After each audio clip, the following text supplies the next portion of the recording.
Welcome, I'm Jan Kugel and this is another episode of Letters to Avoid, a series about GMP where we examine regulatory mistakes made by companies worldwide. Those errors cost them an FDA warning letter, and this is important that we learn from them.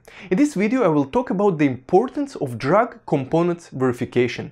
If you're new here, make sure to subscribe and follow me on LinkedIn so you don't miss new episodes. Now back to our topic. I have taken the case study example for this segment from an FDA warning letter sent to Huaian Zongheng Bio-Tech in January 2020.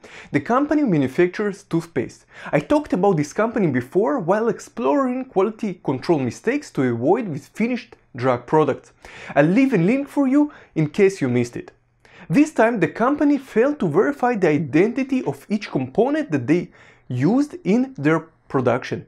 By doing so, they violated the requirements of 21 CFR 211/84. This regulation obligates manufacturers to perform at least one test that identifies each drug ingredient. If such exists, the manufacturer should use a specific identification test. Also, manufacturers should test each component for strength, quality, and purity. If you don't identify materials before using them in the production, you may change the efficacy and the safety of the drug. If manufacturers decide to accept results from the supplier certificate of analysis instead of testing each component, they must extensively validate the supplier. The validation should usually include an audit and an extensive positive experience with the supplier.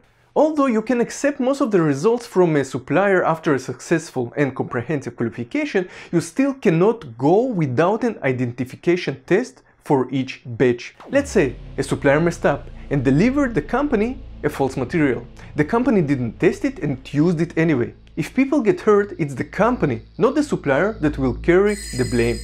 And the qualified person that released the drug can expect to spend time behind bars. Now for the discussion of the day.